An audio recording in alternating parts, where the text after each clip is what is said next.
تعالى في عظمته النبي الكريم في الكلام المجيد والفرقان الحميد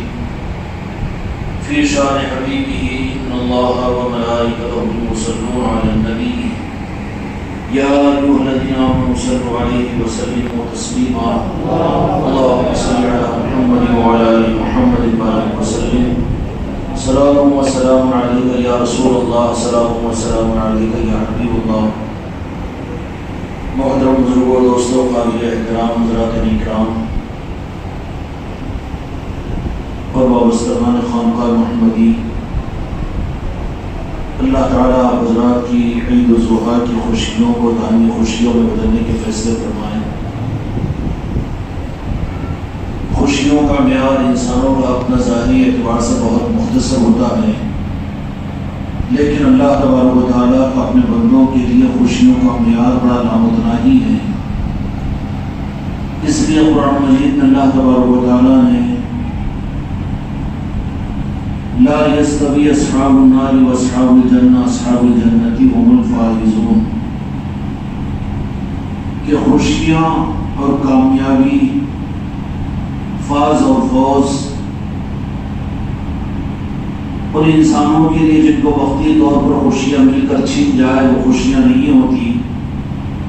بلکہ وہ خوشیاں جو اللہ تعالیٰ اپنے بندوں کو عطا کرنا چاہتے ہیں وہ لامحدود اور لامتناہی ہوتی ہے. اللہ تبارک و تعالیٰ چاہتے ہیں کہ بندے رب پر اعتماد کر کے رب کی مرضی کے مطابق میں اپنے لیے خدا کے خزانے سے دائمی خوشیوں کے حاصل کرنے کے راستے کو اختیار کر لیں. بقرعید اللہ تبارک و تعالیٰ نے مجھ کو آپ کو عطا فرمائی، اور ایسے ہی دین و شریعت اللہ تعالیٰ نے مجھ کو آپ کو عطا فرمایا. نماز، روزے، زکوٰۃ اور حج کا سارا نظام اللہ تعالیٰ نے ہم کو اور آپ کو عطا فرمایا. یہ بے شک یہ فاز و فوز اور کامیابیوں کی سیڑھیاں ہیں جس پر چڑھ کر اللہ تعالیٰ اگر اس سے راضی ہوگا تو بندے کو اللہ تبارک و تعالیٰ خوشیوں کے مقام یعنی جنت کے مقام پر پہنچائے گا. لیکن اللہ تبارک و تعالیٰ اپنے محبوب کے صدقے میں اپنے محبوب کی امت کو اس دنیا ہی کے اندر میں مطمئن فرما کر وہ خوشیاں بھی کیا خوشیاں ہوگی کہ دنیا میں تو رنجیدہ رہے، دنیا میں تو آدمی مطمئن رہے، دنیا کے اندر میں تو آدمی پستی میں رہے، اور دنیا کے اندر تو آدمی اپنے آپ کو شک میں مبتلا رکھے، اور دنیا کے اندر میں آدمی غم میں رہے، دنیا کے اندر میں آدمی اپنی کامیابی کے بارے میں کوئی یقین کے ساتھ میں نہ رہے. یہ کوئی کامل خوشیاں نہیں ہوتی، بلکہ کامل خوشیاں تو وہ ہے کہ خوشیوں کے ملنے سے پہلے خوشیوں کی خوشی مل جائے. اس لیے اللہ تبارک و تعالیٰ نے اس امت کو خوشیوں کے اتمام کے لیے دین شریعت کو دینے کی تکمیل فرمانے کے لیے حجۃ الوداع کے موقع پر دو جہاں کے مالک میدان عرفات میں امت کو یہ خوشیوں کا مژدہ سنایا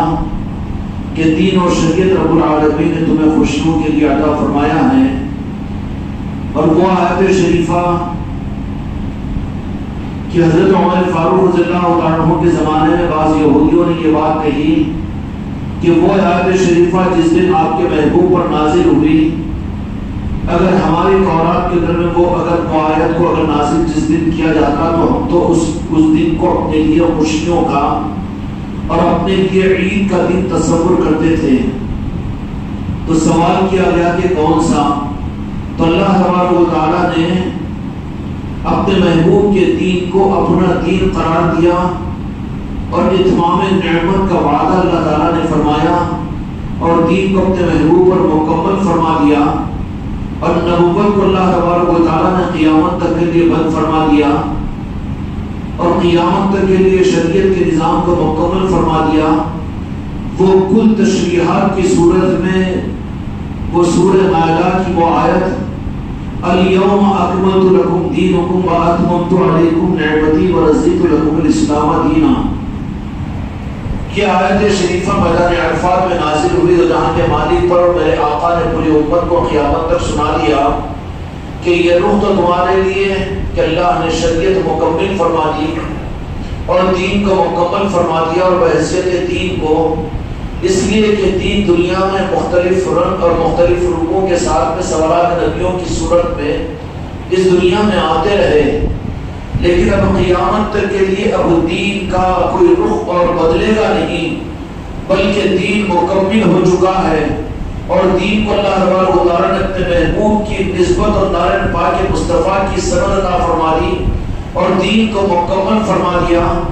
اب دین کی پہچان یہ ہوگی کہ وہ میرے مصطفیٰ کا غلام ہوگا، کوئی الجھن کی بات نہیں ہوگی،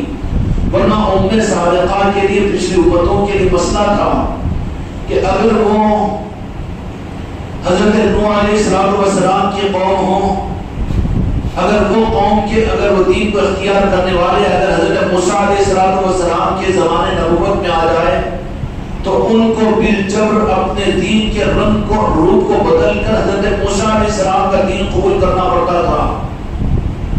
دین کے رنگ کو اللہ تبارک و تعالیٰ بدلتا چلا گیا، جو انسانوں کے لیے بہت مشکل ہوتا ہے، لیکن میدان عرفات کے اندر اللہ تبارک و تعالیٰ نے سایہ شریفہ کے نازل ہونے پر اس رمز کو ایمان والے کم پہچان سکے اور بتایا کم گیا ہے، لیکن یہودیوں نے تاڑ لیا کہ سب سے بڑی نعمت رب کے خزانے کی اس امت کو اللہ تبارک و تعالیٰ نے عطا فرما دی، اور وہ اس آیت شریفہ کی صورت میں کہ اب یہ امت آخر اور امت محمدیہ کے لیے کوئی فکر کی بات نہیں، بلکہ ان کے لیے کوئی مشکل نہیں رہے گا، بلکہ قیامت تک ہر امتی کے لیے اللہ کے پسندیدہ دین کے لیے معیار صرف ایک رہے گا، اور اللہ تبارک و تعالیٰ کی خوشنودی کے لیے رب کی طرف سے کوئی قانون نہیں بدلے گا، اور اللہ تبارک و تعالیٰ کی طرف سے کوئی اصول نہیں بدلیں گے، بلکہ فرما دیا الیوم اکملت لکم دینکم واتممت علیکم نعمتی، کہ آج کے دن ہم نے دین کو مکمل کر دیا۔ الیوم اکملت لکم دینکم واتممت علیکم نعمتی ورضیت لکم الاسلام دینا، کہ ہم اس دین سے راضی ہیں، اب ہم کو راضی کرنے کے لیے کوئی اور نیا طریقہ ہم دنیا میں بھیجنے والے نہیں ہیں، تمہیں گھبرانے کی ضرورت نہیں ہے اور تمہیں فکر کرنے کی ضرورت نہیں ہے، بلکہ تم کو شک کرنے کی بھی ضرورت نہیں ہے، بلکہ ہم نے یہ فیصلہ کر دیا وَرَضِيتُ لَكُمُ الْإِسْلَامَ دِينًا، کہ قیامت تک ہمارا قانون یہ ہے کہ تم صرف اور صرف چاہے قیامت کے آخر میں پیدا ہونے والا کوئی اگر مسلمان کیوں نہ ہو، انسان کیوں نہ ہو، الجھن کی ضرورت نہیں، پریشانی کی ضرورت نہیں، رنگ نہیں بدلے گا، طریقہ نہیں بدلے گا، قانون نہیں بدلے گا، بلکہ ایک قانون ہم نے لاگو کر دیا ہے اپنی رضا کے حاصل کرنے کے لیے کہ وہ میرے مصطفیٰ کی غلامی ہے۔ ورنہ امت سابقہ کے اندر میں اور امتوں کے اوپر شریعت کے نظام کم زیادہ ہوتے رہے، شریعت کے اصول ظاہری طور پر بدلتے رہے، کسی پر 3 روزے فرض تھے تو کسی میں ہفتے میں 1 روزہ فرض تھا، کسی پر 3 وقت کی نمازیں فرض تھی تو کسی پر 1 وقت کی نمازیں فرض تھی، شریعت کی نوعیتیں بدلتی رہی تھی، ان کے لیے بڑا الجھن تھا، لیکن یہ اتمام نعمت کے طور پر اللہ تبارک و تعالیٰ نے فرمایا وَرَضِيتُ لَكُمُ الْإِسْلَامَ دِينًا، ہم نے بالکل ایک سانچہ مقرر کر دیا ہے، بڑی پریشانیوں سے ہم نے تمہیں بچا لیا ہے، ہم نے بڑی پریشانیوں سے تمہیں بچا لیا ہے، فکر کرنے کی ضرورت نہیں ہے، ایک سانچہ فکس ہو چکا ہے، وہ ہمارے مصطفیٰ کے نام پاک کا، اس کو تم اختیار کر لو، سونے میں، جاگنے میں، اٹھنے میں، بیٹھنے میں، دین میں، دنیا میں، ہر رخ کے اعتبار سے تم اپنے ذہنوں کے اوپر یہ محض سبق کر لو کہ ہم غلامان مصطفیٰ ہیں، تو یہاں کے مالک میرے آقا محمد رسول اللہ صلی اللہ علیہ وسلم کا کلمہ پڑھنے والے ہیں۔ امت کے لیے کتنا محفوظ نظام رب العالمین نے دے دیا۔ اگر اللہ تبارک و تعالیٰ ام صادقہ کی طرح سے ذمہ داریوں کو ڈال دیتا کہ تم دین کو تحقیق کرو اور سچے دین کو آپ پہچانو، اس کے بعد میں حاصل کرو، کتنی پریشانی ہوتی تھی، کتنی پریشانی ہوتی تھی۔ ہر زمانے میں تو اللہ تبارک و تعالیٰ کے نیک بندے رہے ہیں روئے زمین پر، کوئی زمانہ روئے زمین پر اللہ کے نیک بندوں سے خالی نہیں تھا، لیکن حق کو پہچاننے کی ذمہ داری امتوں پر ڈالی گئی تھی کہ تم پہچانو، اپنے طریقے سے، اپنے مزاج سے اپنے آپ کو ہٹا کر حق کو پہچان کر اختیار کرو. اگر اختیار نہیں کرو گے تو پھر تم کو ہم ظالموں میں شامل کر دیں گے، کافروں میں شامل کر دیں گے. یہ ذمہ داری ان پر تھی، لیکن کتنی آسانی اللہ تبارک و تعالیٰ نے مجھ کو آپ کو عطا فرما دی کہ اب کسی نئے سانچے کی ضرورت نہیں ہے، کسی نئے فارمولے کی ضرورت نہیں ہے، کسی نئے کتاب کی ضرورت نہیں ہے، کسی نئے قانون کی ضرورت نہیں ہے، کسی نئے مذہب کی ضرورت نہیں ہے، اب کسی اور نئے طریقے کی ضرورت نہیں ہے. سانچہ فکس کر دیا رب العالمین نے کہ اگر میری رضا کو تم حاصل کرنا چاہتے ہو تو تم میرے محبوب کے اپنے آپ کو غلام بنا لو. رضیت لکم الاسلام دینا، غلام بنا لو. امت کے لیے رب العالمین نے اتنی آسانی عطا فرما دی کہ صرف یہ ہے کہ اب امت کو زیادہ کوئی فکر کی ضرورت نہیں، الجھن کی کوئی ضرورت نہیں، حالات سے گھبرانے کی ضرورت نہیں، زمانوں کے تغیر و تبدل سے فکر مند ہونے کی ضرورت نہیں، الجھنوں کا شکار ہونے کی ضرورت نہیں. مسلمان اپنی دنیا کے لیے کبھی دنیا کے کاروبار کو بدل کے چل جاتا ہے کہ تجارت نہ چل سکی تو ملازمت کر لے، ملازمت نہ چل سکی تو کھیتی باڑی کر لے. اگر شہر میں نہیں گزارا ہو رہا تو دیہات میں چلے جا، دیہات میں نہیں ہو رہا تو شہر کو چلے جا، شہر میں نہیں ہو رہا تو کیپٹل سٹی کو چلے جا، کیپٹل سٹی نہیں تو کسی دوسرے ملک کو چلے جا. دنیا کے معاملات کے اندر میں تو تجھے ان معاملات کے اندر میں تجھے اپنے رخ کو بدلنے کا اختیار ہے. لیکن قربان جائے رب العالمین کے اللہ نے اپنے محبوب کی امت پر میرے آقا کے نام پاک کے صدقے میں کتنا بڑا کرم فرمایا. وَرَضِيتُ لَكُمُ الْإِسْلَامَ دِينًا کہ ہم نے سانچہ فکس کر دیا ہے. امت کے لیے ہم نے کوئی الجھن نہیں رکھی. عیسائیوں کے لیے الجھن تھی، حضرت یہودیوں کے لیے الجھن تھی، اور حضرت نوح علیہ السلام کی قوم کے لیے الجھن تھی، حضرت ابراہیم علیہ السلام کی قوم کے لیے الجھن تھی کہ ان کے لیے خدا کے قانون بدلتے رہے. ایک نبی کا زمانہ ختم ہوا، دوسرا نبی آ جائے تو ان کے لیے یہ الجھن تھی کہ اس نبی کے قانون پر چل کے وہ کامیابی کو حاصل نہیں کر سکتے، بلکہ انہیں اس نبی پر ایمان لانا اور ان کے طریقوں پر چلنا ان کے لیے فرض ہو جاتا تھا. وہ یہ نہیں کہہ سکتے کہ ہم بھی تو موسیٰ علیہ السلام کے چاہنے والے اور ان پر ایمان کے رکھنے والے ہیں، اب حضرت عیسیٰ علیہ السلام پر ایمان کیوں لائے؟ نہیں، حضرت عیسیٰ علیہ السلام پر ایمان لانا پڑتا تھا. ان کے لیے یہ کام چیز نہیں دیتی تھی. بالمقابل اس کے ذرا سوچو میرے بھائیوں، میرے بچوں، اگر اللہ تبارک و تعالیٰ یہ میرے آقا کے صدقے میں اگر یہ انسان کا معاملہ نہیں فرماتا تو حق کا پہچاننا، سانچے کا انتخاب کرنا اور اپنے لیے خدا کی رضا تک پہنچنا کتنا مشکل ہو جاتا. اب کوئی پریشانی کی بات نہیں ہے. وَرَضِيتُ لَكُمُ الْإِسْلَامَ دِينًا کہ ہم نے اپنی رضا کے لیے دین کو، دین محمدی کو منتخب کر دیا. اب کوئی پریشانی کی ضرورت نہیں. دنیا کے لیے تو اپنے نظاموں کو بدل لے، لیکن دین کے معاملات کے اندر میں اگر بدلے گا تو میری نظر میں مجرم کہلایا جائے گا، گمراہ ہو جائے گا. اور یہاں کے مالک میرے آقا نے فرما دیا کہ میری امت میں 30 جھوٹے نبوت کا دعویٰ کرنے والے پیدا ہوں گے. دجالون کذابون، دنیا میں نبوت کا دعویٰ کرنے والے پیدا ہوں گے. کذاب اور دجال دنیا میں پیدا ہوتے رہیں گے. ان کا کام کیا ہوگا کہ وہ میرے آقا اللہ کے مالک کے نارن پاک مصطفیٰ کو اپنے زمانے میں انفٹ قرار دینے کی کوشش کریں گے. اس زمانے میں نارن پاک مصطفیٰ کا نظام کیسے چلے گا؟ وہ تو صحابہ کے لیے فٹڈ تھا،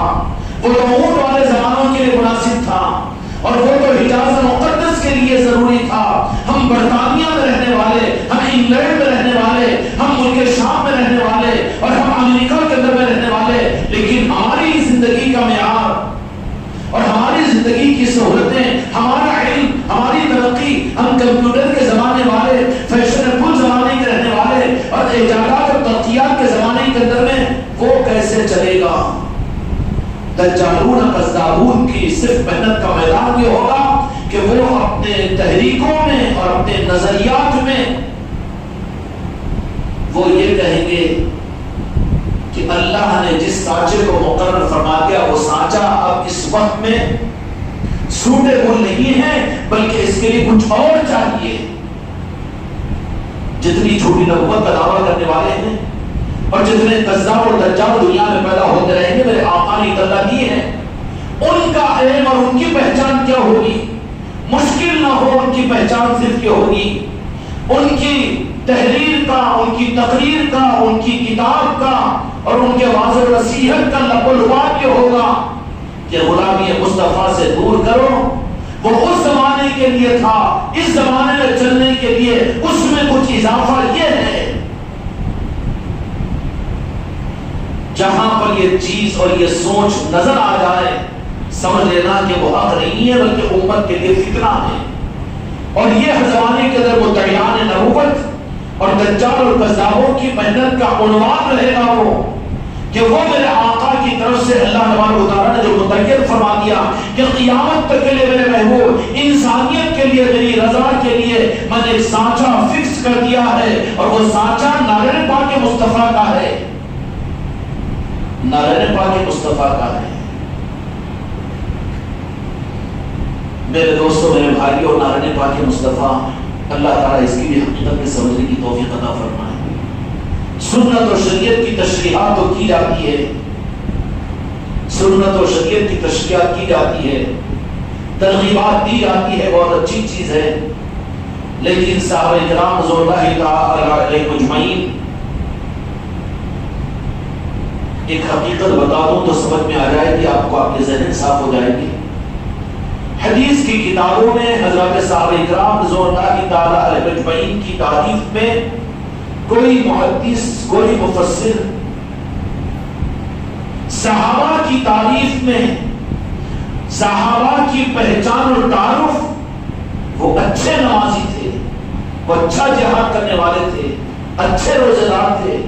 اچھے سنتوں پر عمل کرنے والے تھے، اچھا شریعت پر عمل کرنے والے تھے، اچھا علم رکھنے والے تھے، یہ محدث تھے، یہ مفسر تھے، یہ تعارف صحابہ کا نہیں ملے گا، بلکہ صحابہ کا حقیقی جو تعارف ہے پوری سیاستہ کی احادیث کی کتابوں میں اور 1500 سالہ تاریخ اور حدیث کی شرحوں کے اندر میں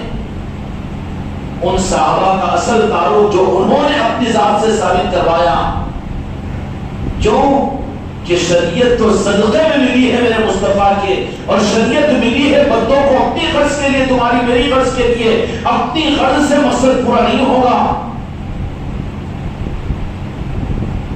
غرض ہماری ہے سنت و شریعت، اس کو مقصد مت بناؤ،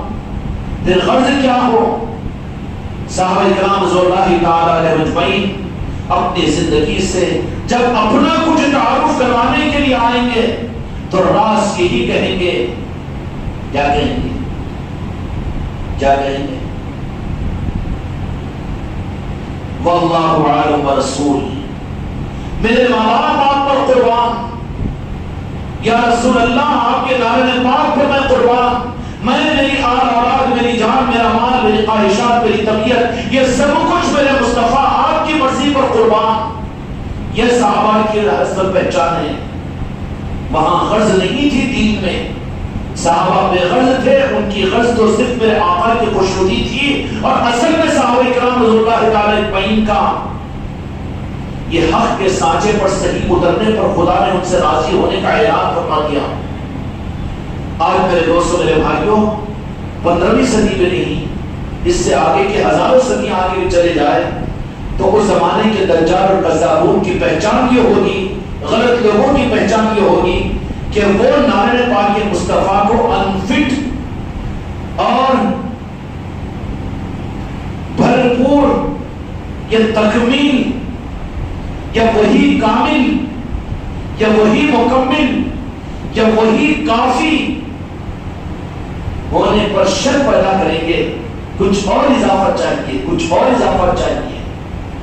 کچھ اور اضافہ چاہیے، اضافے کے چکر میں براہیت کے رخوں کو پار کر دے گا۔ یہ بالمقابل اس کے اللہ تبارک و تعالیٰ نے فرما دیا وَرَضَيْتُ لَكُمُ الْإِسْلَامَ دِينًا، کہ ہم نے مکمل اپنی رضا کا اعلان کر دیا کہ تم سے میں راضی ہو جاؤں گا، تم اگر میرے محبوب کی سچی غلامی کر لو۔ اور غلامی اور تابعداری جو سمجھ میں آئے وہ نہیں، اور جو اپنے کو پسند آئے وہ نہیں، بلکہ غلامی اور تابعداری تو اس کو کہتے ہیں کہ امتحان تو اس وقت میں ہوتا ہے جو اپنے کو پسند نہ ہے اس پر بھی تابعداری کو اختیار کرے، جو اپنے کو پسند نہ ہے اس پر بھی تابعداری، جہاں پسند آئے وہاں پر تو اختیار کر لے، اور جہاں پر اپنی مرضی کے خلاف میں پڑے وہاں بے چینی اور کرب محسوس کرے اور اپنے کو وہاں پر انفٹ محسوس کرے۔ تن ٹوٹا جب ہوتا ہے تو آدمی بے چین ہو جاتا ہے، ہوتا ہے کہ نہیں ہوتا؟ چلنا مشکل ہو جاتا ہے اس کے لیے۔ اگر یہ مطمئن ہو جائے تو میرے دوستوں، میرے بھائیوں اور میرے عزیزوں، اس کے لیے کوئی مسئلہ نہیں ہوگا۔ نہ نئے دین کی ضرورت ہے، نہ نئے فلسفے کی ضرورت ہے، نہ نئی کتاب کی ضرورت ہے، نہ نئی تفسیر کی ضرورت ہے، نہ نئی جماعت کی ضرورت ہے، نہ نئے نظام کی ضرورت ہے۔ اللہ نے متعین فرما دیا کہ جو میرے محبوب کے نام پاک کے مصطفیٰ کے سانچے میں اپنے آپ کو ڈھلا دے اور ڈھلے سوالات صحابہ کرام رضوان اللہ تعالیٰ علیہ اجمعین، تو میں ان سے راضی ہو گیا۔ اور قیامت تک آنے والے 15ویں صدی کے اندر میں سن 1455-44 ہجری میں رہنے والے مسلمانوں، عادل آباد کے سرزمین کے بسنے والے انسانوں، تمہارے لیے بھی میرا قانون میری طرف سے، عرش الہی سے، کعبۃ اللہ سے، میدان عرفات سے، مدینے کے رخ سے صرف یہی ہے کہ میں چاہتا ہوں کہ تم بھی میرے محبوب اور میرے پسندیدہ بن جاؤ، تو تم میرے محبوب اور میرے مصطفیٰ کی غلامی میں آ جاؤ، اور تمہاری سوچ و فکر سنتوں کے عملوں پر اپنی غرض کے لیے تو ہم کریں اور میرے مصطفیٰ کی خوشنودی کے لیے تو کریں، لیکن نظر کہاں ہے؟ عمل تو میرے آقا کے، آپ کے زبان مبارک کا عمل بے شک سنت ہے، آپ کے آمر مبارک کا عمل بے شک سنت ہے،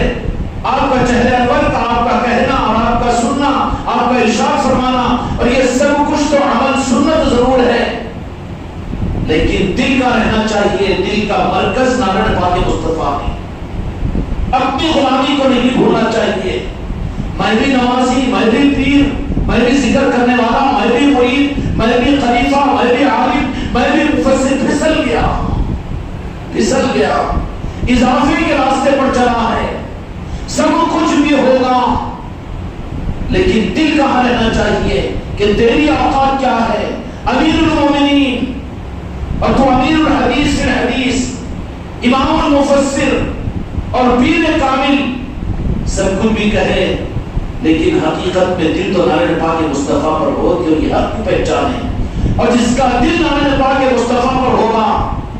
اس کی زبان سے کیا غلامی کی بات نہیں نکلے گی، اس کی صحبت میں نارائن پاک کی غلامی نصیب نہیں ہوگی، اس کے حرکات و سکنات میں اپنے آپ کو میرے آقا کا غلام ہونا ثابت نہیں ہوگا۔ یہ تقریر رٹ رٹ کر حدیث کے حوالے لے لے کر میرے آقا کی عظمت اور میرے آقا کی غلامی کا اظہار کر کے اچھل اچھل کر کود کود کر بیانات کر کے لوگوں سے قیمت وصول کرنے کے لیے غلامی، اے مسلمان، اے مقرر، اے پیر، اے عالم، اے دیندار، میرے مصطفیٰ کی غلامی کو بیچ کر مت کھا۔ میرے آقا کی غلامی کا حق تو یہ ہے کہ میرے آقا کی غلامی کی مسکراہٹ پر تیری آخری سانس نکل جائے، تب بھی حق ادا نہیں ہوگا۔ زندگی کی آرزو رہے گی، جان کی ارمان رہے گی، کانے کے لیے، اس لیے کہ نارائن پاک مصطفیٰ کے اوپر ان کی مسکراہٹ پر میری جان نکل جائے۔ میرے دوستوں، میرے بھائیوں، یہ حق اللہ نے قرآن مجید کے اندر میں معیار دیا ہے، کسی اور نئی چیز کی ضرورت نہیں ہے، بلکہ سانچہ فکس ہے، اور وہی سانچہ اب سوال یہ رہا کہ صحابہ کرام رضوان اللہ تعالیٰ علیہ اجمعین کو دو جہاں کے مالک کی صحبت کی وجہ سے اپنی نظروں سے میرے آقا کی انہوں نے زیارت کی تھی، دیکھا تھا، شب و روز کو دیکھا تھا، ان کے لیے تو بہت آسان تھا کہ میرے آقا کی اطاعت اور اتباع کریں، آسان تھا، لیکن بعد والوں کے لیے ضرورت تھی کہ میرے آقا کا کوئی انتظام ہو کہ بعد والے بھی پورے اطمینان کے ساتھ، یقین کے ساتھ کہ ہم اللہ تعالیٰ نے ہم کو حق عطا فرمایا، اس کے اطمینان قلب اور شرح صدر کے ساتھ میں جو دین شک کی چیز نہیں ہے بلکہ عقیدے اور ایمان کی چیز ہے، جس کو اپنے دین پر شک ہو وہ مڑتی رہے، پھر وہ بھٹکتا رہے گا، کبھی قادیانیت کی طرف میں جائے گا، کبھی روافضیت کی طرف میں چلے جائے گا، اور کبھی یہودیت کی طرف میں چلے جائے گا، کبھی مجوسیت اور عیسائیت کی طرف میں چلے جائے گا، اور کبھی یہ مسلک اور کبھی وہ جماعت، کیونکہ اس کو اپنے حق کے ہونے پر اور اپنے نظام کے حق ہونے پر عقیدہ نہیں ہے۔ اور جس کو عقیدہ ہے وہ تو ثم استقاموا، گڑ جائے گا وہاں پر، بنداز بے فکر ہوگا کہ کوئی فکر، اتنی جماعتیں بن رہی ہے، اتنے مذاہب اور اتنا ارتداد پھیل رہا ہے، اتنی گمراہیت آ رہی ہے، اتنا لوگ نبوت کا دعویٰ کر رہے ہیں، اور اتنا دنیا کے اندر میں ہر ایک دین کہہ رہا ہے، نو ٹینشن۔ کیوں کہ عقیدہ تو نارائن پاک مصطفیٰ پر ہے۔ عقیدہ ہم تو چاہے چلے دنیا کے اندر میں ہواؤں کے طوفان، لیکن کوئی فکر کی بات نہیں کہ کشتی نوح کے اندر میں ہم سوار ہیں، طوفان کے تھپڑے دنیا کو برباد کرے سونامی کی لہروں میں، کوئی فکر کی بات نہیں، اس لیے کہ کشتی نوح کے اندر میں ہم شامل ہیں۔ ٹینشن ہو دوسروں کو، ٹینشن ہو وائٹ ہاؤس والوں کو، ٹینشن ہو انڈونیشیا والوں کو، ٹینشن ہو ممبئی والوں کو جو صحرائے سمندر کے قریب میں رہتے ہیں، ان کے لیے ہلاکت اور ٹینشن ہے، لیکن تم کو ٹینشن کیوں نہیں؟ ہم کو ٹینشن اس بات سے نہیں کہ ہم کشتی نوح کے اندر میں سوار ہیں۔ کشتی نوح کے اندر میں کیوں کہ کشتی نوح اللہ کے امر سے بنی تھی اور حفاظت کی چیز تھی۔ کیا اللہ نے اپنے نبی سے ایک مرتبہ کشتی بنا کر اس کو اوجھل کر دیا؟ خدا کی سنت ہے کہ خدا جس چیز کو بناتا ہے اس کو قائم و دائم رکھتا ہے۔ تو کشتی نوح جو لکڑی کے حضرت نوح علیہ السلام کے ہاتھوں سے بنوائی گئی تھی، اس کو تو رکھا ہے دنیا میں، ہے دنیا کے اندر میں۔ نبیوں کے معجزات ختم ہونے کے لیے اللہ تعالیٰ نے نہیں دیتا، لیکن اس کشتی نوح کا بدل بھی امت کو جہاں کے مالک میرے آقا نے رب العالمین نے عطا کیا کہ دنیا کے اندر میں تمہارے لیے بددینی اور ارتداد کے، گمراہیتوں کے، دجال اور کذابوں کے، دنیا پرستی کے، جب طوفان اور سونامی کی لہریں اٹھے گی دنیا میں اور تم بھی پریشان ہو جاؤ گے، وقتی طور پر یہ نظر آئے گا کہ اب دنیا کے اندر میں وہ جو حق کہا جاتا ہے وہ دھیمی آواز، اور وہ مخصوص لوگوں کے چند سر بیٹھ کر خانقاہوں میں اللہ اللہ کہنا، اور وہ پیری مریدی کے نظاموں کو لے کر چلنا، غوث و خواجہ کے نظاموں کے نظام کو لے کر چلنا، مولا علی کے عظمتوں کے وہ نظاموں کو لے کر چلنا، اور اس کے مقابل میں دنیا کے اندر میں جو سارا ماحول کچھ اور ہے، وہاں تو کچھ اور ہے، یہاں تو کچھ اور ہے۔ گھبرانے کی ضرورت نہیں ہے، نہیں، ذرا اپنا بھی رخ بدلو اور کچھ نیا انتظام کرو۔ خانقاہ والوں تم لوگ بھی ذرا حالات کے تقاضوں کو دیکھو، کچھ لٹریچر آؤٹلیٹ کرو، یا کوئی اور نظاموں کو دیکھو، یا کوئی اور علم کے سہارے لو، یا کوئی اور مدارس کے سہارے لو، کوئی اور نئے مسلک اور جماعتوں کے سہارے لو۔ نہیں، جن کے پاس میں کشتی نوح ہے، خدا پاک کو بے نیاز کر دیتا ہے، وہ فکر مند نہیں ہوتے، اس لیے کہ سونامی کی لہریں بڑے بڑے وائٹ ہاؤس کو تو برباد کر سکتی ہے، لیکن رب کی طرف سے جو کشتی نوح کا انتظام ہے، وہ کشتی نوح ساری دنیا غرق ہو جائے گی، لیکن کشتی نوح غرق نہیں ہو سکتی، اس لیے کہ اس میں رب کی وجہ سے ہے وہ۔ اور سوال یہ پیدا ہوتا ہے کہ سیدنا نوح علیہ السلام بلکہ اس سے آگے بھی جرات کر کے رب کا بندہ ہوں، رب سے پوچھے کہ اللہ تعالیٰ تو معجزوں کو ختم نہیں کرتا، تو کیا نوح علیہ السلام کی کشتی کا معجزہ بھی تو نے رکھا ہے قیامت تک؟ تو اللہ تبارک و تعالیٰ کہیں گے کہ ہاں میرے محبوب سے پوچھو، یہ راز کو تو میرے محبوب بتائیں گے، ہر بات کو میں کیوں بتاؤں؟ اگر میں ہی تم کو سب بتا دوں تو تم تو بڑی جرات کے ساتھ میں کہہ دیں گے قرآن ہمارے پاس میں ہے، رسول اللہ کی عظمت کی اور نبی پاک مصطفیٰ کی اور حق کے جہان والی کی غلامی کی کیا ضرورت ہے؟ اللہ بھیجتا ہے اپنے محبوب کے پاس میں کہ یہ بات میرے محبوب سے معلوم کرو۔ کس کا قانون ہے؟ رب کا قانون ہے۔ رب چاہتا ہے اپنے محبوب کی پہچان کروانا، اور جو بندے رب کی طرف متوجہ ہو، رب بھیجتا اپنے محبوب کے نام پاک کی طرف میں کہ میں نہیں بتاؤں گا میرا، تم بے شک میرے بندے ہو، میں تمہارا رب اور خالق ہوں، لیکن میرا قانون یہ ہے، بچے اٹھ کے آپ کہنا بولیے اس کو جا بیٹھے، کھیل تماشا نہیں کرنا، جن کو اٹھ کے جانا بچے چلے جاؤ، نہیں بیٹھنا یہاں۔ رب کے پاس میں رب صرف یہی کہے گا کہ جاؤ میرے محبوب کے پاس میں۔ تو اب رب سے پوچھے کہ یا اللہ کشتی نوح کا معجزہ تو نے ظاہر کیا تھا، کیا کشتی نوح کے معجزے کو تو نے ختم کر دیا؟ نہیں، اللہ تبارک و تعالیٰ کہے گا کہ میرے محبوب سے پوچھو، ڈوبتوں کو سہارا دینے کے لیے،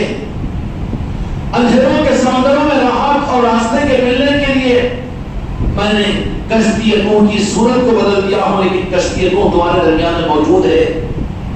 وہی کشتی نوح کے دینے کے انتظام کے لیے دین کی تکمیل کا مجدہ میدان عرفات میں سنایا، بقرعید میں یوم عرفہ کے دن، اس کے بعد میں 18 ذی الحجہ کو 9 دن نہیں گزرے تھے کہ واپس ہونے والے قافلے پورے واپس ہو رہے تھے،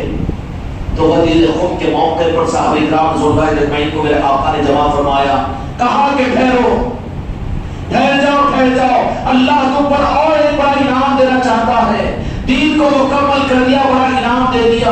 دین کی تکمیل ہوگی، انعام دے دیا، لیکن ایک اس حق کے سنبھالنے کے نظام کا بھی ایک انعام تم کو دینا چاہتا ہے۔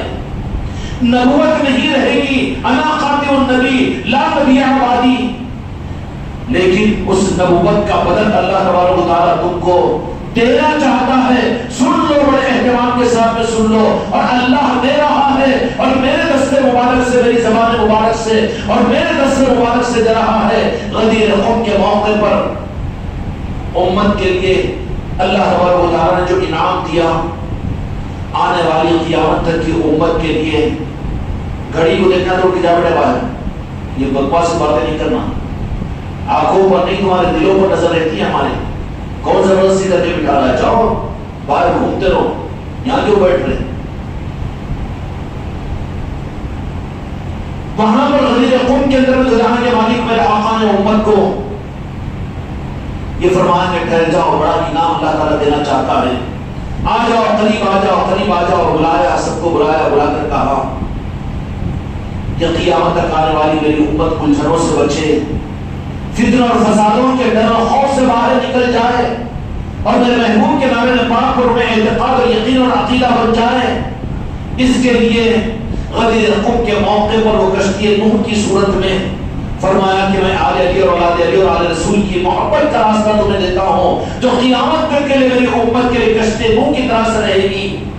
جو اس کشتی میں سوار ہو جائے گا وہ معمون رہ جائے گا، وہ شک سے دور ہو جائے گا، اس کو پھر فکر نہیں ہوگی، دنیا کے حالات کا کوئی اثر اس کے اوپر نہیں ہوگا، دنیا کے دجال و کذاب اس کے اوپر کوئی اثر نہیں کر سکیں گے، دنیا کے دوسرے مذہبوں کی رونقیں اور دنیا کے دوسرے مذہبوں کی ترقی اور دنیا کے دوسرے قوموں کی ترقیات اس کے منہ میں پانی پیدا نہیں کرے گی، بلکہ یہ بے نیاز ہوگا اور نام پاک مصطفیٰ پر پڑا رہے گا۔ وہ کشتی لینے کے لیے غدیر خم کے موقع پر جمع کیا، اور مولا علی علیہ السلام کے دستے مبارک کو اپنے ہاتھ میں لے کر فرمایا، من کنت مولا ہو فہذا علی جو مولا، کہ مولا علی کو سامنے کر دیا کہ یہ ہے مولا علی، کہ جو مجھ کو اپنا مولا اور اپنا والی مانے، قیامت تک کے لیے میری امت کو میں مولا علی کے حوالے کرتا ہوں۔ مولا علی کے حوالے ہی نہیں کیا بلکہ امت کو اور دین کو مولا علی کے حوالے فرما دیا۔ کیا تھا؟ یہ کشتی تھی، کشتی نوح تھی۔ نسائی شریف کی حدیث جس میں فرمایا کہ طریقت میری امت کے لیے آل رسول کی محبت کشتی نوح کی طرح سے ہے۔ کسی صدی میں بھی امت کے اطمینان اور قلب کے عقیدے کے لیے کشتی نوح طریقت کے نظام کے اندر آل رسول کی صورت میں، غوث خواجہ کے طریقوں کی صورت کے اندر امت میں موجود رہے گی۔ اس میں جو سوار ہو جائیں گے، سوار ہونا بھی شرط ہے، کشتی کے بارڈر پر کبھی ادھر آدھا پاؤں پانی میں اور آدھا کشتی میں، تو ہو سکتا ہے کہ ہوا کا جھونکا پانی ہی میں ڈال دے۔ جو سوار ہو جائے، کشتی میں بیٹھ جائے، بے خطر ہو جائے گا، اس کے دلوں کا اطمینان یہ بتائے گا کہ ہاں یہ کشتی میں بیٹھا ہوا ہے۔ اور جو ڈگمگ ہیں، جو شک میں ہیں، کبھی کچھ کبھی کچھ، کبھی ادھر کبھی ادھر، کبھی یہ کبھی کو، تو یہ اس بات کی علامت ہے کہ کشتی میں نہیں بیٹھا بلکہ زبردستی کشتی میں لے لیا گیا۔ لیکن وہ تو ہے کشتی سے بھاگنے کی چکر میں وہ بارڈر پر بیٹھا ہوا ہے، خطرہ یہ ہوگا کہ ایک طرف پر ڈلے گی تو یہ سمندر کی تہہ میں پہنچ جائے گا۔ شرط یہ ہے کہ وہ کشتی میں بیٹھ جائے۔ کشتی نوح کی صورت میں جو جہاں کے مالک میرے آقا نے فرمایا کہ میرے اہل بیت کی محبت تمہارے لیے، قل لا اسألکم اجری، قل لا اسألکم اجری، مودۃ فی القربى کہ میں تم سے کوئی بدلہ نہیں چاہتا ہوں، بلکہ میں صرف یہ چاہتا ہوں میرے اہل بیت کے ساتھ تم محبت کریں، اہل بیت کے ساتھ محبت۔ کھل کر ایک مختصر جملہ عرض کر دوں، اپنے دین کی قیمت ہے، اپنے ایمان کی قیمت ہے۔ آج تو رخ بدلا دیا گیا، غدیر خم کے خطبے کے اگر کے اشتہار دیکھے، کیا یہ شیعہ اور آپسیوں کا ہے؟ ارے تیرے کلمے اور تیرے ایمان کی قیمت میرے مصطفیٰ نے مقرر فرمائی، جو اہل بیت سے محبت نہ کرے وہ مجھ پر ایمان برابر نہیں لایا، وہ منافقوں میں سے ہوگا۔ علی تمہاری محبت جس کے دل میں نہ ہوگی، نفاق اس کے دل میں ہوگا۔ مومن اور منافق کی پہچان یہ ہے کہ علی کے نام سے کو بیر ہوگا۔ آج ان مسجدوں کے اندر ان ممبروں کے اوپر مولا علی کی محبتوں کے ترانے گائے جاتے ہیں، خود میں غدیر خم کا اظہار کیا جاتا ہے، علماء کو موقع ملتا ہے کہ جوان مولا علی کی عظمتوں کو بیان کرے، یا بالمقابل اس کے کہ کہنے کو چلے امیر معاویہ کی عظمتوں کو، کہنے کو چلے خلفاء راشدین کو، لیکن مولا علی کے حق طرف کرنے کے لیے تو یہ ڈنڈی مارنا رب کی نگاہ کے اندر اس کو مجرم اور منافق بنا دے گا۔ یہ میدان عرفات کے پیغام کو تو یاد رکھے، لیکن غدیر خم کے خطبے کو جو کشتی نوح کی طرح سے امت کے لیے تھا، امت کے لیے نئے نئے تجربات، نئی نئی تنظیمیں، نئی نئی جماعتیں، نئے نئے مسلک، نئے نئے آرٹیکل اور نئی نئی کتابیں اور نئے نئے نظام امت کو دیے جا رہے ہیں۔ امت کو الجھنوں میں مبتلا مت کرو، امت کو لاؤ کشتی نوح کے اندر میں سوار کرو اہل بیت کی محبت کے اندر میں، تو خدا کی قسم یہ امت کے لیے سب سے بڑی تمہاری ہمدردی ہوگی۔ اس لیے خدا کرے کہ وہ نظام قائم ہو جائے کہ ہر مسجد کے اندر میں، ہر مدرسے میں، ہر خانقاہ کے اندر میں، ہر گھر کے اندر میں تمہارے گودوں میں پلنے والی اولادیں علی علی کہنے والی بن جائے، حسین حسین کہنے والی بن جائے، حسن حسن کہنے والی بن جائے، سید کائنات کہنے والی بن جائے۔ تب تو ہے تم اپنی نسلوں کو بھی کشتی نوح میں سوار کیے، ورنہ بٹھا رہے مسلک و جماعتوں کی کشتیوں میں، جان دو ایک سال لگا کر آیا تو دیندار بن جائے گا، دیندار بن جا، دوسرے ہی دن تجھے جہنمی کہے گا، وہاں دین ملے گا، اس کو حق ملے گا۔ وہ کون سی کشتیاں ہیں جو سمندروں کو کیا پار کروائے گی، بلکہ اپنے گھر کے اندر کے پانی میں ڈوب جائے گی۔ ان کے ترجمات 100-150 سال کے، ان کی مسلک اور جماعتیں اپنے گھر کے اندر بچپن میں زیادہ پانی آتا تھا، تو آج کل تو بچے زیادہ بوڑھے بن گئے ہیں، لیکن جانتے ہوں گے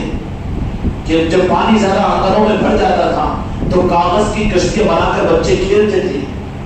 کھیلتے کھیلتے گھنٹہ 2 گھنٹے کھیل لیتے، اس کے بعد میں کاغذ کی کشتی بھیگ جاتی اور ڈوب جاتی۔ کتنی مسلک کی جماعتیں نہیں ڈوب گئی اور ڈوب نہیں رہی ہے تمہاری نظروں کے سامنے، لیکن خدا کی قسم نہ ڈوبی ہے نہ ڈوبے گی وہ کشتی نوح جو آل رسول کی محبت کی صورت میں امت میں آج تک موجود ہے،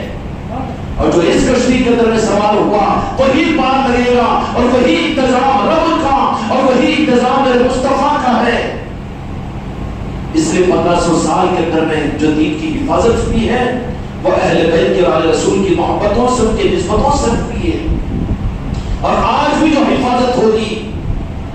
یہ کاغذ کی کشتیاں دین کے اور اسلام کی حفاظت نہیں کرے گی، بلکہ خود بھی ڈوبیں گے، صنم عورت کو لے کر ڈوبیں گے۔ بجائے اس کے سانچہ دے دیا گیا ہے، فکس کر دیا گیا ہے نئے نظام کی، نئے مسلک کی، نئے پیر کی، نئے نظام کی اور نئے جماعتوں کی ضرورت نہیں ہے، بلکہ سیدھی سیدھی بات یہ ہے کہ آ جاؤ دل میں بسار ڈالنے پاک مصطفیٰ اور سوار ہو جاؤ کشتی نوح کے اندر میں، خود بھی سوار ہو جاؤ اور اپنی نسلوں کو بھی سوار کرنے کا انتظام کرو، اور وہ کشتی نوح اہل بیت کی محبت ہے۔ میرے آقا نے یہ ارشاد فرما دیا کہ میرے آل رسول اور میری آل کی محبت اور ان کا نظام کشتی نوح کی طرح سے ہے، جو اس میں سوار ہو جائے گا وہ معمون ہو جائے گا۔ یہ انتظام رب نے فرمایا۔ اب قسمت اپنی ہے کہ کاغذ کی کشتیوں کو دیکھ کر بہت خوش ہو جائے، کیا سفید سفید کشتی ہے، ارے کیا لال لال کشتی ہے، کیا ہری ہری کشتی ہے، کیا انگلش کلر کی کشتی ہے۔ کشتی کہہ رہا ہے مگر وہ کشتی میں ڈالے گی تجھے، دنگل بن رہا ہے امت کے اندر میں، مسلکوں کی جماعت پر مسجدوں کے اندر میں فائرنگ ہو رہی ہے، مسلمان کو قتل کر رہا ہے، مسلمان کو کافر کہہ رہا ہے۔ یہ کاغذ کی بالمقابل اس کے اگر یہ امت آل رسول کی محبت کی کشتی میں اگر سوار ہو جاتی تو خود کی جان کو دیتا اور اسلام کو یہ بچاتا اور ایمان والے کی عظمت کو بچاتا اور عزت کو بچانے کی کوشش کرتا. میدان کربلا کے اندر میں خود کی شہادتوں کو پیش کیا اور امت کو بچایا. بچایا کہ نہیں بچایا؟ قیامت تک یہی کشتی نوح ہے.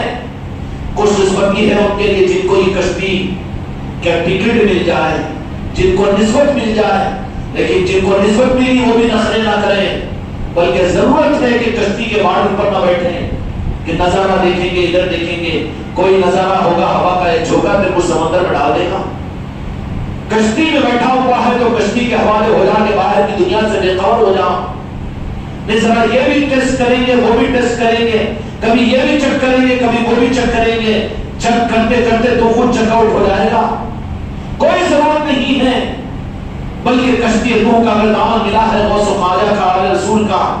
تو پھر کسی اور طرف میں دیکھنے کی ضرورت نہیں, وہیں تیری منزل تجھ کو مل جائے گی. اس لیے کہ رب کا نظام ہے, یہ میرے آقا کا نظام ہے. اس کے ملنے کے بعد میں اور جو واقعتاً کشتی میں سوار ہو گیا, اس کی پہچان کیا ہوگی؟ چونکہ مریدین ہیں, وابستگان ہیں, ذرا ناسمجھ بھی زیادہ ہے. نہ سمجھنے تھوڑا سا مسخرے بھی ہے کہ سمجھ کے بھی نہ سمجھنے کی حرکتیں کرتے ہیں. کشتی نوح میں صحیح سوار ہو گیا, اس کی پہچان کیا ہوگی؟ اس کی پہچان بھی تو دے دوں تاکہ تم اور میں چیک اپ کر لیں. اگر کشتی نوح میں حقیقت کے ساتھ میں اگر سوار ہو گئے تو سب سے پہلے بے فکر ہو جائے گا کہ طوفان کے تھپیڑے, سونامی کی لہریں اور باہر کے سمندر کے غور اور سمندر کے سارے خطرات سے میں بالکل اپنے آپ کو محفوظ سمجھوں گا. دھک دھک دھوک دھوک ہے اور کبھی جھانکنا, کبھی دیکھنا, کبھی ادھر اور کبھی ادھر ہے. تو یہ کشتی نوح میں سوار ہوا لیکن پورا سوار نہیں ہے, خطرے میں ہے. یہ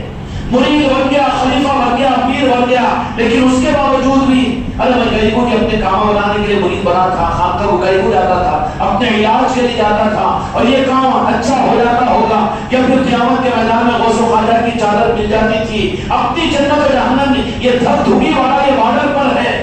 بارڈر پر ہے. خطرہ ہے کہ درمیان میں تو سمندر میں دفن ہو جائے گا, دنیا میں غرق ہو جائے گا. اور جو واقعتاً کشتی میں سوار ہے اس کی پہچان کیا؟ کہ پھر کشتی کے علاوہ سب کچھ کو بھول جائے گا. اس کی جنت وہی بن جائے گی, اس کی ارمان اور آرزو وہی, اس سے آگے کی وہ سوچ ختم ہو جائے گی. اسی کو پیر پرستی بولتے ہیں, اسی کو خواجہ پرستی بولتے ہیں, اسی کو غوث پرستی کہتے ہیں. پرستی وہ کہتے ہیں لیکن حقیقت میں وہ اطاعت ہے. کیوں کہ ٹکٹ ملا ہے, صحیح ملا ہے, ٹکٹ ملا ہے, صحیح ملا ہے, دھک دھک نہیں ہے. جس مرید کو بھی دیکھنا ہو, جس خلیفہ کو بھی دیکھنا ہو, ذرا کبھی ادھر کبھی ادھر, کبھی آ رہا کبھی نہیں آ رہا, کبھی آ رہا غرض کے لیے, کبھی حرج کے لیے, کبھی اس کے لیے, ماحول مل گیا آ گیا, نہیں ہو تو سمجھنا کہ ابھی یہ کشتی میں صحیح بیٹھا ہوا نہیں ہے, عقیدہ اس کا صحیح نہیں ہوا, ابھی کشتی کا سوار نہیں ہے, بارڈر پر ہے, خطرے میں ہے کہ ہو سکتا ہے کہ کوئی ہوا کا تھپیڑا اس کو پھر کشتی میں ڈالے تو غنیمت ہوگا, ورنہ کشتی کے باہر سمندر میں ڈال دے تو کسی مچھلی کا لقمہ بن جائے گا. ہوگا کہ نہیں ہوگا؟ تہے میں پہنچ جائے گا, زندگی کا کوئی سوال نہیں ہوگا. اس سے تو بہتر وہ تھا کہ جو ساحل پر رہ جائے, کہ اس کو تو کچھ امید تھی ہوگی کہ کوئی اگر کامل پیر مل جاتا تو اس کے سہارے سے وہ پار لگ جاتا. لیکن خطرے سے اس نے نسبتوں کو اختیار کرنے کے بعد, مرید بننے کے بعد بھی, خلیفہ بننے کے بعد بھی, اگر اس نے بارڈر پر بیٹھ کر, چلو باہر کا بھی تو نظرہ کریں گے, دنیا کو بھی تو دیکھیں گے, دنیا کو بھی تو حرام کے راستے سے اختیار کریں گے, بد نظری بھی تو کریں گے, اور دنیا کے خواہشات بھی تو پوری کریں گے, میٹھے اور کھٹے کھائیں گے, اور ہدیوں تحفوں اور تحائفوں سے جیبوں کو بھریں گے, اور اپنے گھروں کو بھریں گے. یہ تو بارڈر پر بیٹھا ہوا ہے, بارڈر پر بیٹھا ہوا ہے. اب تجھے کشتی والا ڈھکل کے گرا یہ ضروری نہیں ہے, کوئی بھی ہوا کا ایک جھونکا تجھے ہلاک کر سکتا ہے, اور کوئی بھی کشتی کا ڈولنا, ایک حرکت تجھے سمندر کی تہہ میں پہنچا دے گی, ہلاک ہو جائے گا. خطرہ کم اس کے لیے ہے جو ساحل پر ہے, لیکن خطرہ اس کے لیے زیادہ ہے, خطرہ اس کے لیے زیادہ ہے کہ جو بیعت تو ہو جائے, مرید تو بن جائے, خلیفہ تو بن جائے, لیکن یہ بھی کہیں کی غلامی، اور یہ بھی کیا بالکل نظام، اور یہ بھی کیا بندشیں، اور یہ بھی کیا اتنی پابندی. ہم اپنے باپ کی نہیں مانتے اور ہم اپنے خاندان کی نہیں مانتے، سب ہمارے مانتے ہیں، ہم تو یہ ہے، لیکن یہ کائے کی پابندیاں. تو بیچارہ نادانی کی وجہ سے خطرے کا سودا کیا ہے. منزل پر پہنچنا یہ تو بہت دور کی بات ہے، لیکن خطرہ یہ ہے کہ کشتی والا بھی اگر نہ گرا دے، بیوی اگر اپنے مریدین سے خلافت سے نہ نکال دے، لیکن کوئی بھی ہوا کا جھونکا، کام ہی نہیں بن رہا ہے، اس کا سے جانا بند کر دیا، ہو گیا ایک ہوا کا جھونکا اس کو ہلاک کر دیا. ہم تو دنیا ملتی سمجھ کے وہاں پر گئے تھے، پر دنیا نہیں ملتی، چلو گیا. اولاد مل کے سمجھ کر اسی خواہش کے ساتھ میں ہم آئے تھے، لیکن اولاد نہیں ہوئی نہ اولاد پہلے ہوگی تو اس کے بعد میں جائیں گے. گر گیا ہے سمندر میں تو تہنے پہنچ جائے گا. کوئی بھی ہوا کا جھونکا اور کوئی بھی کشتی کا تھوڑا سا ڈولنا اس کو تہ میں پہنچا دے گا، ہلاک ہو جائے گا. بہتر ہوتا کہ اس کے بجائے وہ صحرائے پر رہا تو وہاں خطرہ نہیں تھا. میرے دوستوں، میرے بھائیوں، ایک کشتی روح کے دینے کا نظام ہو جا کے مالک میرے آقا نے غدیر خوب کے موقع پر مولا علی علیہ السلام کی دست مبارک کو اپنے ہاتھ میں لے کر فرمایا، من کنت مولا فہذا علی المولا، کہ اب میں تو اپنی امت سے ظاہری طور پر، کیوں صحابہ تو صحابہ تھے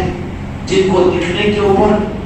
وہ تو بحری نظر میں ایسے فریب تھا کہ ہر صحابی اپنی جان، اپنے مال، اپنی تمنا، اپنی آرزو سے میرے مصطفیٰ کے نام پر قربان ہونا اپنی کامیابی کی سمجھتے تھے.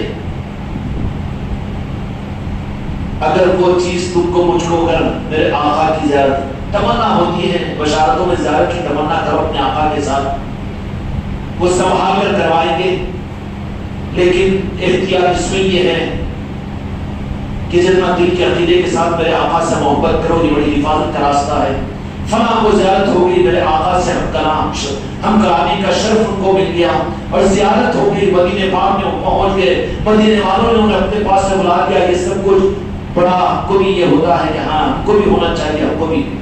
لیکن اس کے بعد میں ذمہ داریاں بڑی بڑھ جاتی ہے، خطرات بڑھ جاتے ہیں. اس کے مقابل میں تمنا یہی رکھو کہ قبر میں میرے آقا کی زیارت ہوگی تو وہاں پر قدموں میں گر جاؤں گا. اب یہ ہے کہ سونے کی حالت میں مصطفیٰ کی زیارت ہو جائے تو ایمان کو نورانیت اور ایمان کو روحانیت مل جائے گی. مدینہ پاک اور گنبد خضرا کو دیکھوں گا تو آنکھوں کو ٹھنڈک مل جائے گی. مدینے کے تذکرے کریں گے تو دلوں کا اطمینان مل جائے گا. اتنی محبت کے لیے ایجاد کے ساتھ کرو، بہتر ہے، احتیاط ہے. اگر مسالے پڑھے میرے آقا اگر کھول دیں، اگر پہنچ جائے میرے آقا کی بارگاہ میں، تو پھر اس کے تقاضے بھی تو اتنے بڑے ہوں گے نا. ذرہ برابر بھی میرے آقا کے روبرو ہونے کے بعد دل کی سوئی کے کروڑے حصے پر اگر حجاب محسوس ہوگا تو رب سب سے پہلے ایمان کو چھین کر منافق بنا دے گا اس کو. کھیلو تماشا نہیں ہے، چاہاں میں پیدا کر لینا، ہاں نعتیں گنگنا لینا، میٹھے میٹھے پھول، میٹھی میٹھی باتیں، مدینے کی راتیں بول لینا بہت آسان ہے. پڑھ رہا ہے نعت میں میٹھی میٹھی باتیں کر کے، لیکن فاتحہ کی جلیبی پر نیت ہے، لوگوں کے نذرانوں پر نیت ہے، وہ تو محجوب کر دے گی. جو ان کے عاشق ہوتے ہیں ان کے دل کو چیر کر بھی دیکھو تو نہ ان کی آگ رہتی ہے، نہ ان کی اولاد رہتی ہے، نہ ان کا گھر رہتا ہے، نہ ان کی جنت رہتی ہے، نہ ان کی خواہش رہتی ہے. وہ سب کچھ کو آگ لگا چکے ہوتے ہیں، اور دل کے اندر میں کوئی چیز رہتی ہے تو میرے مصطفیٰ کے نام پاک رہتے ہیں. اس کے بغیر سن سن کے عشق کر بیٹھا میں نے بھی، تو گلی گلی میں جوتے کھانا پڑے گا. اس لیے عشق کا ڈھول مت بچاؤ. دل کے سکون کے پہنچانے کے لیے نعتوں کو پڑھ لو، نعتوں کو سن لو، مگر کبھی اپنے آپ کو یہ نہیں پوچھنا کہ نہیں ماشاءاللہ میرا بھی آقا کی بارگاہ کے اندر میں رسائی ہوگی، پہنچ ہوگی یا نہیں. ذمہ داریاں بڑی بڑھ جاتی ہے وہاں. وہ جن کو میرے آقا وہ منزل عطا فرما دیتے ہیں، تمنا کر لو، دعائیں کرو کہ یا رسول اللہ اپنے چہرے انور کو مجھے اپنی بشارت میں، اپنے خواب میں مجھے دیدار کرا دیجیے تاکہ قبر میں مجھے پہچان آسان ہو. یہ تو ہونی چاہیے چاہتے ہیں. اور پھر نعرہ پاک مصطفیٰ کی عظمت ہمارے دل میں پیدا ہو جائے گی، ایمان کے لیے ضروری ہے. یہ تو کریے، اور پھر آگے جا کر اس لیے کہ جیسے ہی دنیا کی زندگی ختم ہوگی، قبر میں پہنچوں گا تو روبرو میرے مصطفیٰ کی زیارت جو ہوگی. كنت تقول في هذا الرجل محمد صلی اللہ علیہ وسلم، بتایا جائے گا میرے مصطفیٰ کا چہرے پر تو یا رسول اللہ مجھے ان لوگوں میں سے نہ بنا دے جو میں نہیں پہچانتا، میں نہیں پہچانتا، میں نہیں پہچانتا۔ کیوں میں نہیں پہچانتا؟ میں نہیں پہچانتا، اس سے بڑی بدنصیبی اور کیا ہوگی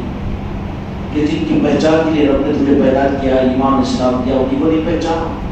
لا ادری لا ادری لا ادری، میں نہیں جانتا، میں نہیں پہچانتا۔ کیوں دنیا میں پہچاننے کی کوشش نہیں کی؟ چاہتوں کا رخ میرے آقا کی طرف میں نہیں کیا،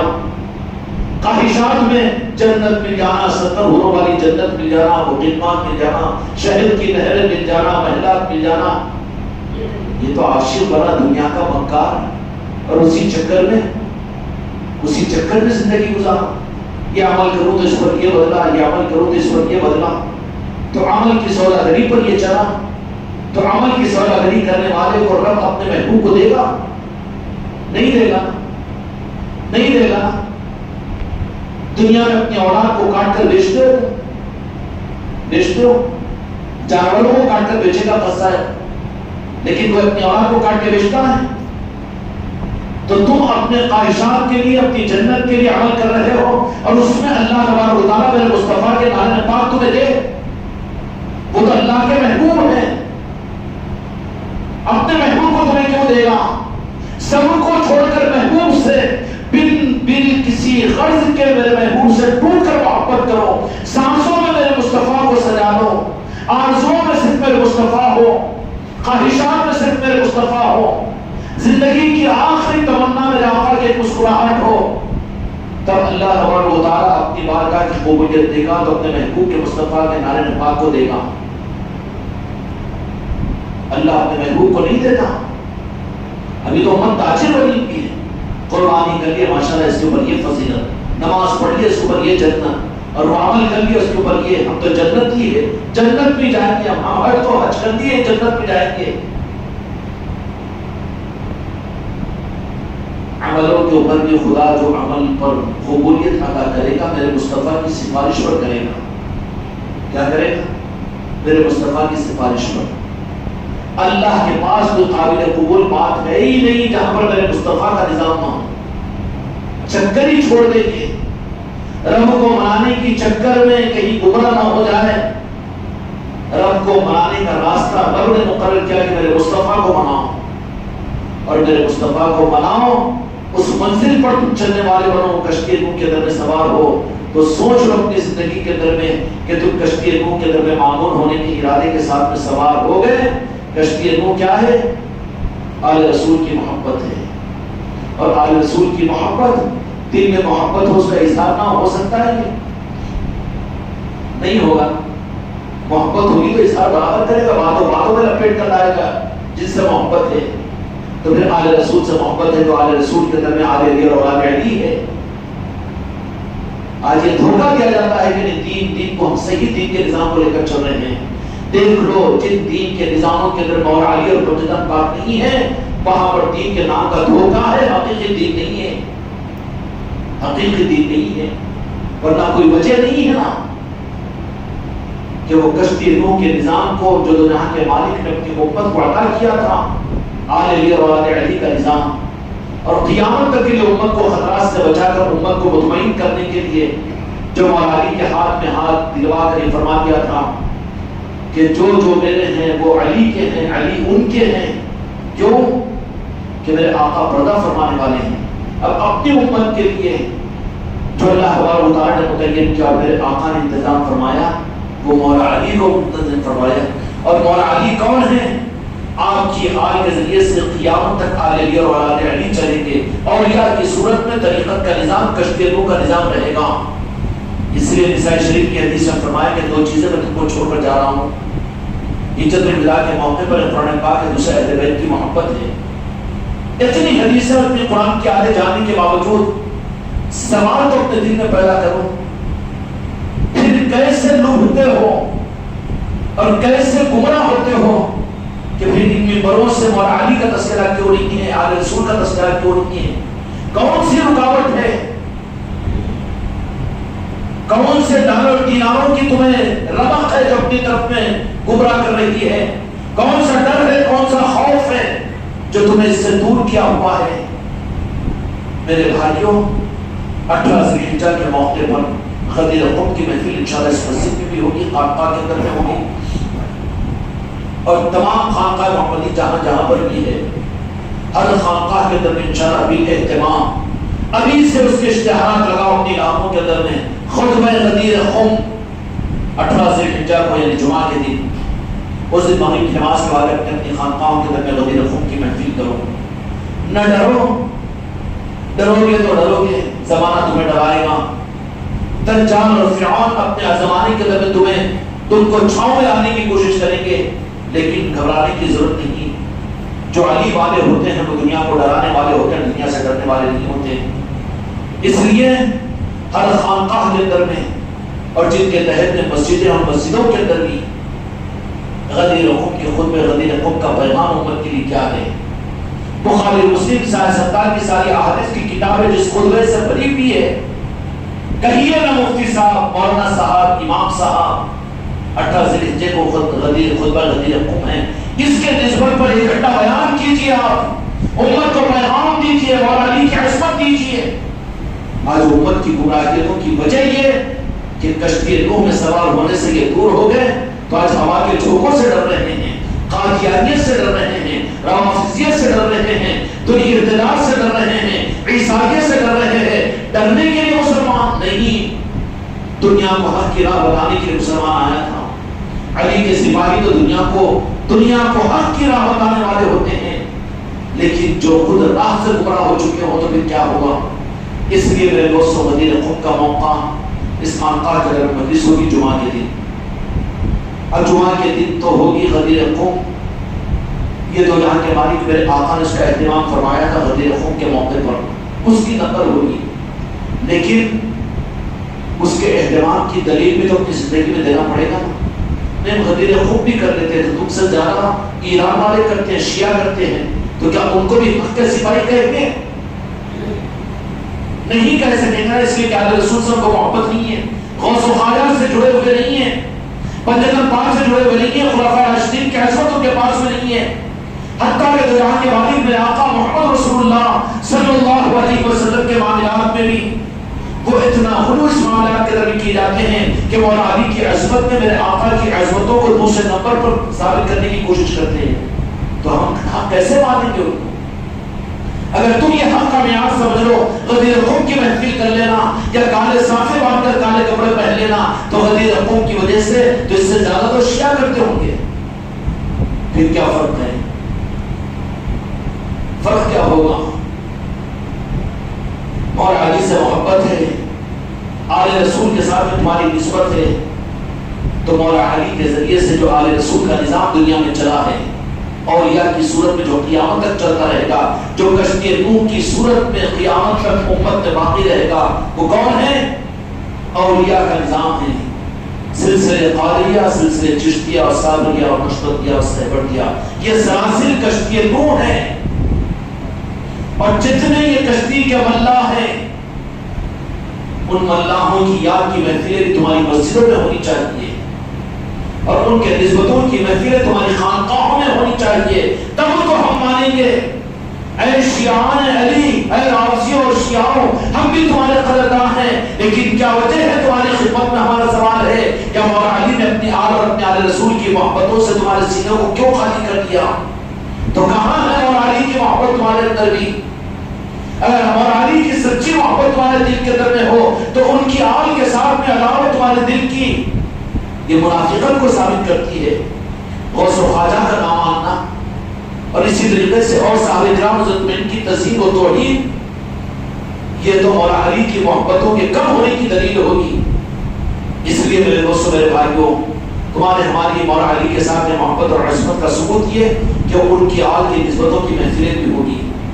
آپ کو ہم نے یہ بات تو کہہ دی کہ 18 تاریخ کو یہاں پر 18 ذی الحجہ کو غدیر قم کی محفل ہوگی، لیکن اس سے پہلے بھی محفل اولاد علی کی نسبت پر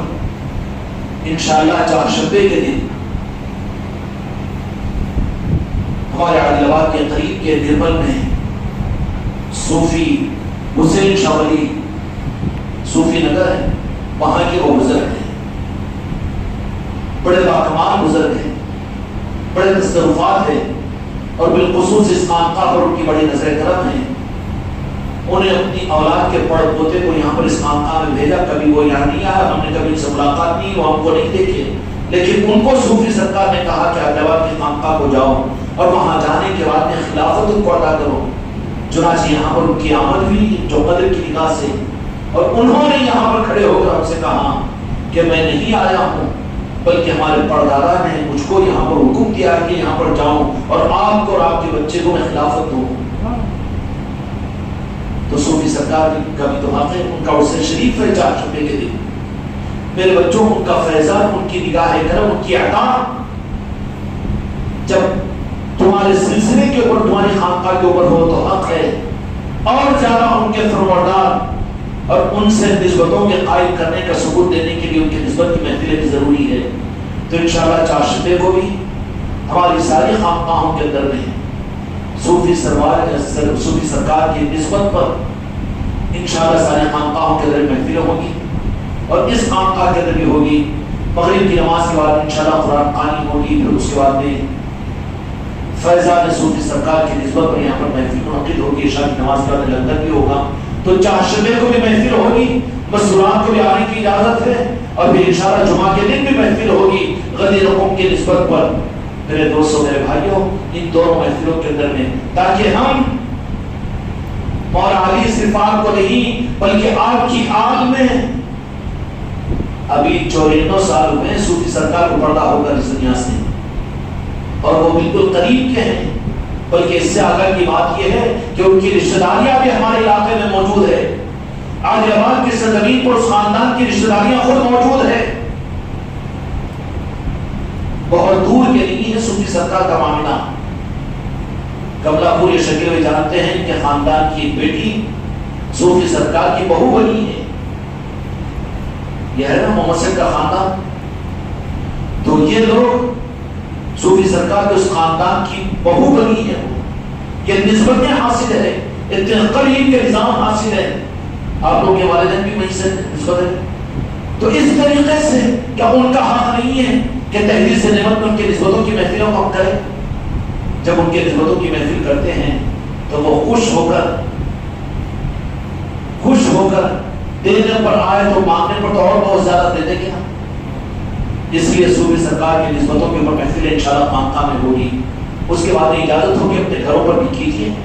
بزرگوں کی نسبتوں کی محفلیں تمہاری نسلوں کو سرپرستی میں دینے کا ذریعہ ہے۔ پھر ان اولیاء کی نسبتوں کی محفلیں تم کو مولا علی کی محبت کا حقدار بنائے گی، آل رسول کا حقدار بنائے گی۔ یہاں تیار ہو کر جائیں گے، یا مولا علی ہم صرف آپ کو مان کر صرف آپ کی آل سے علاوت کرنے والے نہیں ہیں، بلکہ ہم تو بہت نیچے سے 94 سال پہلے جو آپ کا ایک شہزادہ تھا علی اور علی سادات اکرام میں، ہم نے ان کے بھی عظمت کی محفل کو منا کر ہم آپ کی بارگاہ میں پہنچے ہیں۔ تو مولا علی کی بارگاہ میں قبولیت کا موقع ملے گا کہ نہیں ملے گا؟ اس لیے میرے دوستوں، میرے بھائیوں، ان اولیاء کے پاس میں رشتہ داریاں نہیں رہتی، یہ نوازنے کے لیے خاندان اور برادریوں کو نہیں دیکھتے، ورنہ اگر خاندان اور برادریوں کو دیکھتے تو پھر وہ اولیاء کہاں ہوتے؟ وہ تو وہ ہوتے ہیں جو ان کے بنتے ہیں، ان کو نوازتے ہیں۔ اولاد اگر نہ بنے تو اولاد کو بازو ہٹاتے ہیں، دل سے جو محبت کرتے ہیں ان کو وہ نوازتے چلے جاتے ہیں۔ اس لیے ان کی محبتوں کے اظہار کے لیے اپنی نسلوں کو اس کشتی میں شامل کرنے کے لیے اپنے گھروں میں اولیاء کی نسبتوں کی محفلوں کو قائم کرو، تاکہ ان کو معلوم ہو کہ ہمارے آباء کون ہیں، ہماری نسبتیں کہاں سے ہیں، اور ہم کن کے ماننے والے ہیں، اور ہماری نسبتیں کہاں سے ہیں۔ یہ بھی بہت دھوکہ پن ہے، ہم چشتی ہیں نا، سارے چشتی بزرگوں کی عرس کی محفلیں بنائیں گے، ہم قادری ہیں نا، قادری بزرگوں کے۔ ارے بابا، سمندر کا نظام ہے تو لہر لے کر کہاں پہنچ رہا؟ میری لہر کا پانی مجھے دے دو، میرے گلاس کا پانی، تو سمندر تیرے منہ پر مار دے گا؟ پانی ہے، ڈال دیں۔ مولا علی کا سمندر ہے، وہ غوث اعظم کا سمندر ہے، وہاں پر تو اپنے سلسلے کی شناخت کہاں قائم کر رہا ہے؟ تو دنیا کے کل اولیاء کی محبت والا ہے، اور ہر اولیاء کے نسبتوں کا چاہنے والا ہے، اور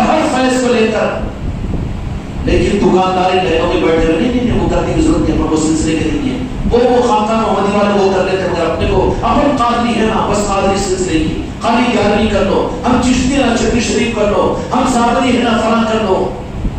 ارے بابا وہ دکاندار ہے, وہ حقدار نہیں ہے. حقدار ہے تو سارے اولیاء کے ساتھ محبت کا راستہ بتائے گا وہ,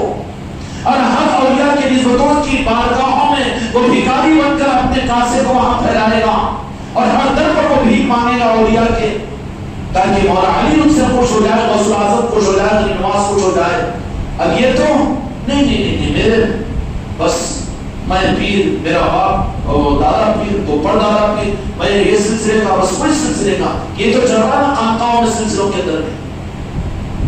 وہ حقیقت سلسلوں کے نظام نہیں ہے, سمندر کے تیراکی نہیں ہے, وہ غوث اعظم کے نظام والے نہیں ہیں, وہ مولا علی کے نظام والے نہیں ہیں. وہ اپنی دکان کی چلانے والے ان کو خطرہ ہے کہ اگر سمندر میں چلے گا تو میرا گلاس کا پانی کیسا رہے گا. ارے بابا گلاس کے پانی کو سمندر میں ڈال دیں, سمندر گراہ کو ضائع نہیں کرے گا, بلکہ جتنا پیے ایک گلاس کا 1 لاکھ گلاس پی لے اور پلا لے. تو اگر اپنے ہی گلاس کو لے کر میرا ہی سلسلہ, میرے مریدہ میرے مریدہ میرے مریدہ میرا ہی سلسلہ گلاس کو لے کر ناچ رہا ہے سمندر کے سامنے, غوث اعظم کہنے کے بعد ہٹا نہیں طاقت کوئی ہے.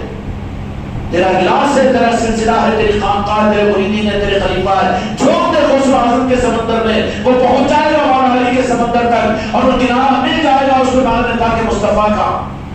لیکن جو پیر یہ کہے کہ نہیں وہاں کا نظام الگ ہے جی, نکو نہ وہاں پر وہ نہیں وہ نکو, یہ اولیاء کی نسبت کی وجہ سے کہیں کو وہ کہیں کو یہ کہیں کو, تو سمجھنے کا دکانداری کا غلبہ ہے اس پر. اللہ انہیں بھی ہدایت نصیب کرے,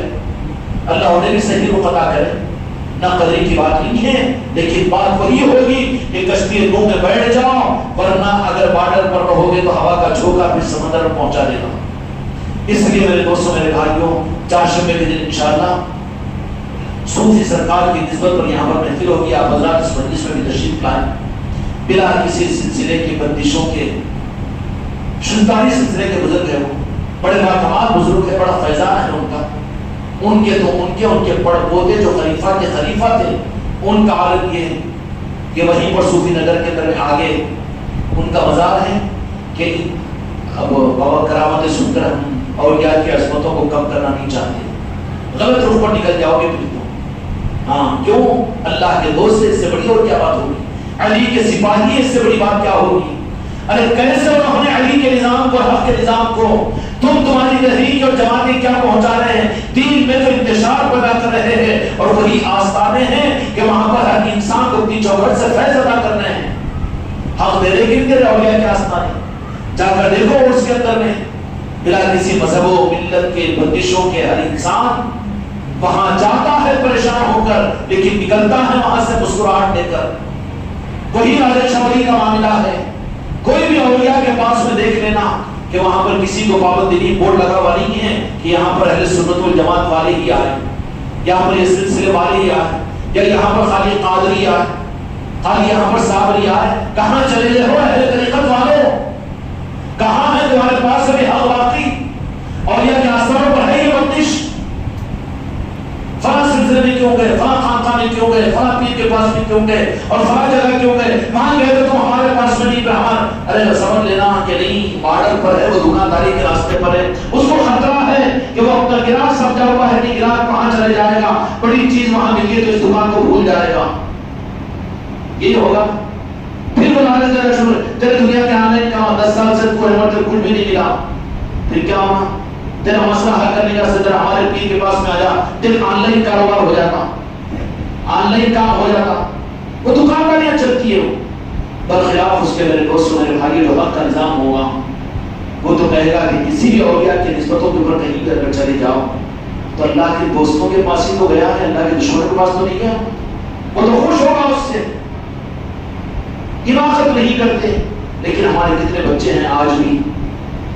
اولیاء کے آستانوں پر جاتے ہیں تو ہم تو خوشی خوشی کو اجازت دیتے ہیں. ان تمام اولیاء اکرام کی محبتیں ہی غوث و خواجہ کی محبت تک پہنچائے گی. غوث و خواجہ کی محبت آل رسول کی محبت کا ذریعہ بن کر مولا علی کی عصمت تک پہنچائے گی. مولا علی کی محبت اور عصمت حقیقی دین اور نعرہ پاک مصطفیٰ تک پہنچائے گی. سمجھ میں آئی نا؟ تو انشاءاللہ چہارشنبے کو صوفی سرکار کی نسبت کی محفل یہاں پر ہوگی, اور جمعہ کے دن غدیر حقوق کے نسبت کی محفل ہوگی. ان محفلوں کو اپنی خانقاہوں میں اپنے علاقوں کے اندر ہم کو راغب کرنا ہے، کریں گے انشاءاللہ۔ اللہ تعالیٰ ہم کے ساتھ